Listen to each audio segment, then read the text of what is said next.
अतिक्रमण कार्यवाही के दूसरे दिन महापौर, उप महापौर ने किया गणपति पूजन। मंदिर को शुभ कर धराए अंगी। महापौर ने सुनाया अपना वृतांत। उदयपुर नगर निगम महापौर गोविंद सिंह टॉक एवं उप महापौर पारस सिंघवी ने बुधवार को दिल्ली गेट चौराहे पर अतिक्रमण कार्यवाही पश्चात वर्षों बाद दर्शनार्थ गणपति जी मंदिर के शुद्धिकरण बाद विधिवत पूजा अर्चना कर शहर वासियों के लिए खुशहाली की कामना की।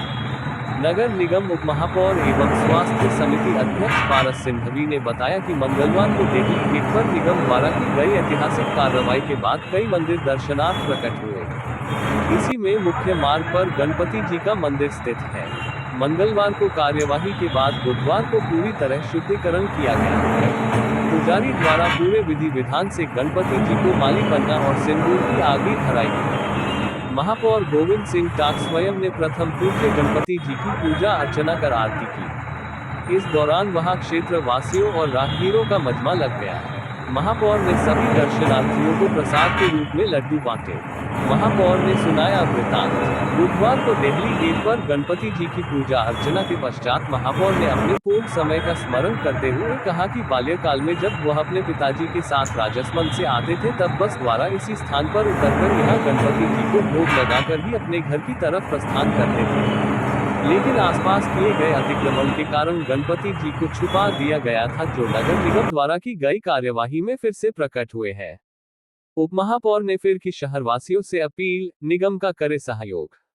नगर निगम उप महापौर एवं स्वास्थ्य समिति अध्यक्ष पारस सिंघवी ने बुधवार को दिल्ली गेट पर गणपति जी की पूजा अर्चना के पश्चात शहर वासियों से फिर अपील जारी की है। उन्होंने कहा कि पूरा शहर नगर निगम की कार्रवाई का समर्थन कर रहा है।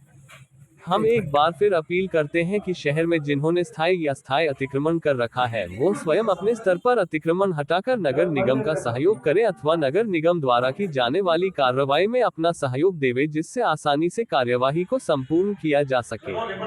सिंघवी ने कहा कि नगर निगम का उद्देश्य शहरवासी या व्यापारियों को परेशान करने का नहीं है, लेकिन कुछ लोगों द्वारा किए गए स्थायी या अस्थायी अतिक्रमण के कारण हजारों पैदल चलने वाले शहर वासियों, वाहन चालकों के साथ साथ उदयपुर शहर में आने वाले पर्यटकों को बहुत समस्या हो रही है। इस कारण नगर निगम ऐसी कार्रवाई करने को मजबूर है।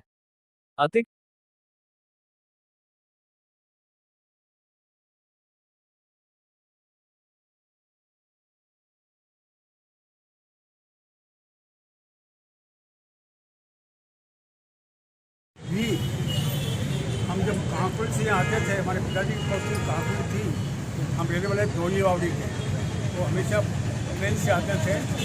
ट्रेन से आने पर यहाँ उतरते थे और यहाँ पर इन गणेश जी के दर्शन करके के और फिर हम घर घर जाते थे। ये हमारा एक नियम था, तो तब से जानता था कि मैं, पर बाद में जब उदयपुर में आया देखा कि गणेश जी गए नहीं। कहाँ है गणेश जी? लापता हो गए। तत्पश्चात 500 को भी आया तो दिखाया कि हमारे गणेश जी है कहाँ। हम एक दुकान के अंदर घुसे, उसके कोई दुकान थी, उसके अंदर जाके उसे छुपा रखा था। हमने फिर पूरे दर्शन किए थे। बाद में हमने इसको कहा था 3 वर्ष पूर्व, तो ये दर्शन तो भगवान के कराओ, कैसा हमारा निजी है, निजी बलि है, और जो महाराज ने किसी जमीन को दी होगी वो सब जो है दर्शन के लिए, भगवान के दर्शन के लिए दी होगी। इसलिए भगवान का दर्शन निजी ही होता है।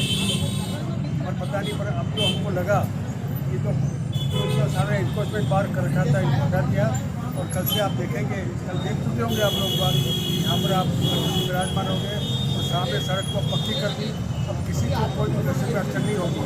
उसका निजी होगा तो वो करेगा, और अगर वो मेंटेन नहीं करेगा, पूजा ही लगाएगा, तो नगर निगम अपने स्तर पर इसकी पूजा करवाएगी। जैसे आज आगे कराई, आगे इसलिए कराई नहीं कि यहाँ पर धूल मिट्टी हो गई और गणपति जी के बहुत ज़्यादा डिस्टर्बेंस हो गया, सार कर दिया, वापस नहीं आगे कराई, आगे करा करके और भगवान को भोग चढ़ाया, आरती करी। और आगे आशा करता हूँ कि जो उसके पुजारी होंगे तो नियुक्त उससे करें, और नहीं करेंगे तो हम कराएंगे, या हम व्यवस्था को कहेंगे तो पूजा व्यवस्था करें। ऐसा हमारा धन्यवाद। नगर निगम की अतिक्रमण की कार्रवाई के अंदर उन सभी भगवानों को बाहर निकालकर मंदिर का काम किया गया। महापौर जी के निर्देशानुसार जो शहर के अंदर अतिक्रमण विरोधी अभियान चल रहा है, मैं व्यापारी बंधुओं से भी निवेदन करना चाहता हूँ, ऐसे कृत्य न करें जिससे कि हमारे देवी देवताओं का अपमान हो। और जब देवी देवताओं का अपमान होता है तो निश्चित रूप से घर में भी व्याधियाँ आती है, घर में भी गलत काम होता है। इसलिए मेरा आपसे निवेदन है कि कम से कम भगवान को तो बख्शो। 500 साल के पश्चात रामलला विराज में, और हमारे यहाँ पर उदयपुर शहर के अंदर इतनी भव्य मूर्ति का मंदिर अंदर कब्जेदारियों ने कब्जा कर लिया था, नगर निगम ने कार्रवाई की है। निश्चित रूप से मैं निवेदन करना चाहता हूँ, यह अभियान निरंतर चलेगा। गलत काम नहीं करेंगे, किसी गरीब का घर नहीं उजाड़ेंगे, लेकिन हाँ, अगर वो व्यक्ति सरकारी जमीन पर बैठा है तो उसका निश्चित रूप से हटाने की कार्रवाई की जाएगी। इसमें कोई अतिशयोक्ति नहीं है। हाँ, हम कोशिश करेंगे, अगर तो कोई पुराना व्यक्ति है, महापौर जी से चर्चा कर उसका भी समाधान कैसे कर सकते हैं। और भी मकान मालिक का कहना है कि यहाँ आए थे, हर साल पूजा अर्चना की जाती फिर मंदिर। ठीक है, अभी भी आप देखो आगे भगवान नरसिंह जी का मंदिर है, हनुमान जी का मंदिर है, और भगवान नरसिंह जी के मंदिर के अंदर की स्थिति अगर कोई देखे तो सारा अटाला पड़कर उनको भगवान को कैद कर रखा। राजस्थान में 1 नंबर का नरसिंह भगवान का मंदिर। अरे भाई, दरबार ने आपको इसीलिए तो कहा कि मंदिरों की सेवा पूजा करो ना, दरवाजों को खोलकर दर्शनार्थियों द्वारा दर्शन करने का लाभ। क्या उनको मुक्त कराया जाएगा भगवान? बिल्कुल, देवस्थान विभाग को लिखेंगे और देवस्थान विभाग कार्रवाई करे। यही हमारे महापौर जी से अभी चर्चा हुई है। हम देवस्थान के अधिकारी को कहेंगे ये भगवान के मंदिर है, उनसे मुक्त किया जाए। वैसे प्रधानमंत्री जी ने भी आह्वान कर रखा है कि देवस्थान के साथ, तो मैंने कहा ना, प्रधानमंत्री जी, देवस्थान अधिकारी सब एक ही वो लाइन है। अगर निश्चित रूप से भगवान के मंदिरों को अगर कोई कैद करता है तो इससे बड़ा दुर्भाग्य कोई नहीं हो सकता। धन्यवाद।